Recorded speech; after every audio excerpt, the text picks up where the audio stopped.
Why would the CIA, you might ask, why would the CIA want to murder 150 old women? It was because of... And it was from the band, the people of foreign, a protest against Prime Minister Jamaica, we never see that yet.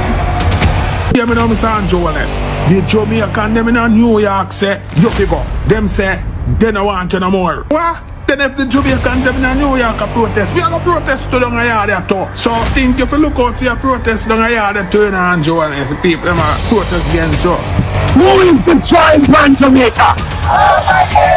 Also, family and friends of Jamaica will be protesting in Toronto, Canada on the 26th of July. Jamaica Diaspora Crime Intervention and Prevention Task Force, in association with the Global Jamaican Diaspora Council, presents on the 26th of July 2024 Jamaicans and Friends of Jamaica. Join us in conference as we speak against corruption, crime, poverty, failed healthcare, poor education, and injustice in Jamaica. This takes place on the 26th of July at 1320 Ellesmere Road, Ontario, Canada. This conference starts 3 till 10 p.m. Guest speakers on the day: Wayne Lonesome, Will Rattigan, Mystic Sensation, Herb Nelson Jr., Aromatic, Sister Maria, Jamaican Carlos, Dr. Rupert Francis, Jeffrey Tavares, and more. This is going to be a very important event for all Jamaicans and friends of Jamaica. Don't miss this event if you care about our country. Jamaicans in the diaspora, we can make a difference.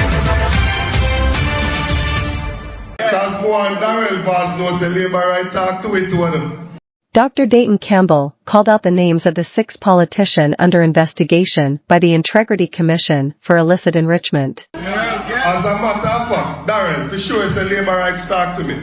A Labour right called me this morning and said, "I'm going to Brace River, I must big up Andrew Holness, Julian Holness, Andrew Wheatley, Everald Warmington, Bobby Montague, and Floyd Green." He said 6 names, we must interpret what I want from that.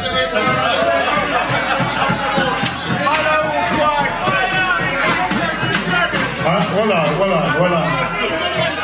And the information minister can't say nothing to me because a Labour right tell me so. Me don't break no law. So she said, as a Labour right tell me so. Declare, at least on social media, that the information that he received came from a member of the opposition party. The effectiveness of the lies, the liars in our government, you know, the duplicity. When we formed the CIA, we committed our leaders to having 2 policies as loose as the rhetoric, the public statements, and the truth. Mark Golding, President of the People's National Party and Leader of the Opposition. I was born in Jamaica. I grew in Jamaica. I have only ever worked in Jamaica, and I'm not leaving Jamaica, land we love. And I can tell you, I am not one of the illicit 6, and my statutory declarations to the Integrity Commission have been certified and published for all years through to and including 2022, and my declaration for 2023 was filed in time by the March deadline in accordance with the law. God bless you all. C.I.A wasn't even Jamaican parents. Edward C.I.A was a U.S. born citizen where the CIA planned to mash up Jamaica. This is one example. The CIA exposed the Jamaica Labour Party atrocity to 153 blind and vulnerable senior citizens of Jamaica. This is one of the worst injustice ever in the history of our island, and shall it always be a reminder of what the JLP has done in the past. What are a couple more of the details of that? You particularly mentioned those first 2 examples of actual paramilitary activity the CIA was involved in Jamaica. There was a fire, for example, that took place in Jamaica of an old people's home. I think 150 old and infirmed women, many of them blind, were living in this home. And as it turned out, the place burned down in the space of about 8 minutes, 7 or 8 minutes. It was discovered that the phone wires had been cut and that the exits had all been blocked. Even those who could see their way out could not get out. And that the means by which the fire was set was the use of a petroleum jelly, which was unavailable in Jamaica. This was one indication, among others, that there was outside help. Why would the CIA, you might ask, why would the CIA want to murder 150 old women? It was because it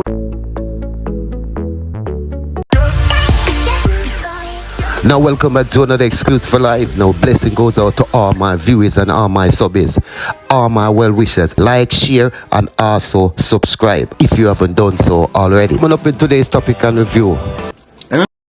C.I.A wasn't even Jamaican parents. Edward C.I.A was a US born citizen where the C.I.A planned to mash up Jamaica. In born at Boston. He never have no Jamaican parents, no Jamaican background.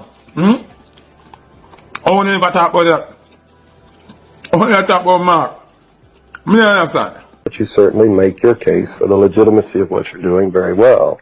Former CIA agents explains in graphics details the deadliest fire in Jamaican history, the Eventide home fire. We recall with immeasurable sadness the tragic deaths of 153 elderly Jamaican women whose lives were claimed by a fire that razed the Eventide home, a golden age home, 40 years ago on May 20, 1980. This was a truly heartbreaking catastrophe and a dark time in our country's history which we must never forget. Coincidentally, the Prime Minister at the time was blamed for the fire, according to the CIA agents, whom were based in Jamaica at this time, under the leader of the JLP party. It was said this atrocity was done to gain political advantage. Hear this.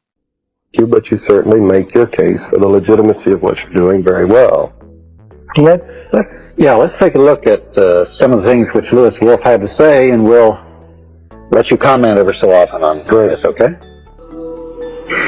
What, in the years that you've been publishing it, do you think are some of your most significant revelations? Are there some stories that even shocked you? Well, I think one of the big stories that we were able to document in some detail was the whole scope of CIA activities, similar to what the CIA did in Chile, and which was documented by the Senate Select Committee, was the whole covert action program in Jamaica in between 1976 and 1980.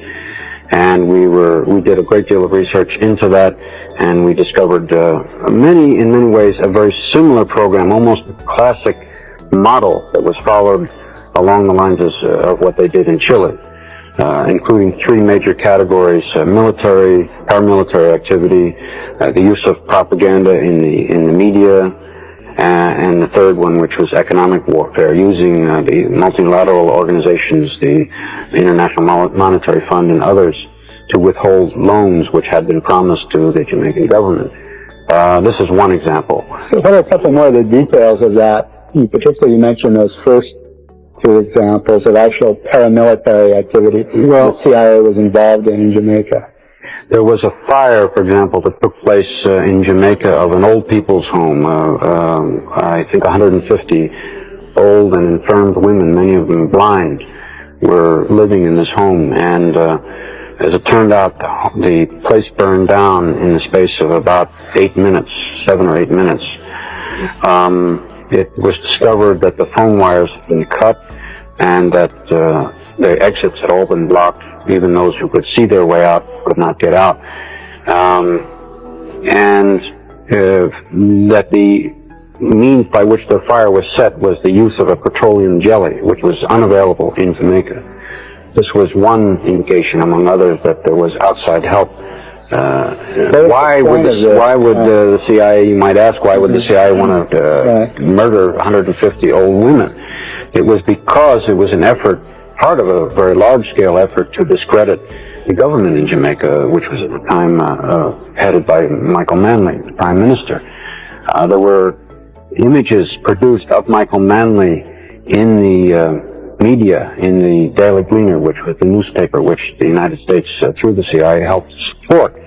And there is a good deal of evidence of that. There were images of Michael Manley showing a death mask. I mean, it was his face which had been somehow made to look like a death mask, although it was pretending to be a photograph of him. And there were many ways to try and discredit him. This is very, very similar, in fact, to what the CIA did to try and discredit Salvador Allende in Chile. If you remember, Richard Nixon instructed CIA in a meeting, which was in 1970 in the White House, and there was a document in the Senate report, which is reprinted, and he said, "Make the economy scream." Those were his words. And that's, of course, what the CIA proceeded to do in Chile, and that's what they also did in Jamaica. God Almighty. They also furnished a lot of munitions and assistance to the terrorist squads that were going around killing people in the cities and also in the countryside in Jamaica as well. That's correct. Well, John, you had a trip down to Jamaica and you saw a lot of these things about Jamaica with your own eyes, right? Yes, indeed. A very moving, a very interesting trip to me to see target country at a time in the height of the CIA operation when I was completely outside. So there's no way that I could see the problem that journalists have always had when the U.S. government was targeting on a country in a situation, trying to destabilize it, overthrow, or manipulate the elections or whatever, of trying to figure out what's going on when you don't have access to all of the flow of cables and the discussions in National Security Council meetings and whatnot, or the planning. I observed that from published information, the CIA station there was quite large for that size of a country. It was huge, in fact. It was bigger than any station I knew of in Africa, although Jamaica was a fairly small island with 2 million people. That's typical of when the CIA has got a big operation going in a place. They beef up the station and beef up the offices back stateside. The tone and flow of articles in the Gleaner was, of course, as Lou says, definitely a chapter out of Chile or a chapter out of the Angolan operation. Every indication of a massive CIA operation going to destabilize the government, to make the economy scream, and in that case, I would say that probably someone got promoted for that one, probably several. Because Manley was run by a legitimate, without a scandal, without an assassination, without the things that have caused the CIA so much grief. Manley, a champion of social democracy, of giving the people a piece of the pie, was thrown out of office, and an arch-capitalist was put in office. And again, there was minimal adverse publicity. Lou Wolf and the others were studying the situation and did publish about what was going on, but it was not published in the New York Times and the Washington Post, and the big television networks didn't do studies on it, primarily because even if the journalists of the big organs knew what was happening and might have wanted to, they really, just because of the secrecy, couldn't get the truth about what the United States was doing. One interesting thing was that the effectiveness of the liars in our government, the duplicity. When we formed the CIA, we committed our leaders to having two policies, as Lou says, the rhetoric, public statements, and the truth about what United States policy is. So an interesting measure of presidents is how effectively they lie. Interesting discussions that occur inside the CIA is about lying. Would you lie? You're the DDO and you're going to testify to the Senate. Serious discussions. Are you going to lie? Because if you do, it's perjury and there's a chance you could go to jail, and yet, the organization expects you to lie. President Carter was one of the most effective liars I have ever watched on television and through the media. As a poker player, man, I would never go up against that man. He could look at that camera and say things that obviously he knew were completely and totally false. And I would study his expression and I could detect nothing except occasionally a little wisp of a smile that wasn't consistent with what he was saying. Like he thought it was funny. But one of his more classic kick, actually. Yeah, well, the smile that I was referring to wasn't that. It was just a kind of like he was repressing a grin, like he thought it was funny. How he rationalized these things, I don't know. But one of his most conspicuous lies was when he sat down with Manley just a few weeks before the elections in Washington and told him face to face that the C.I.A. don't have the C.I.A. doing anything to destabilize you or your government. We have no such program going. And obviously he did. And he pulled it off to the point where even Manley was troubled. Very effective lie.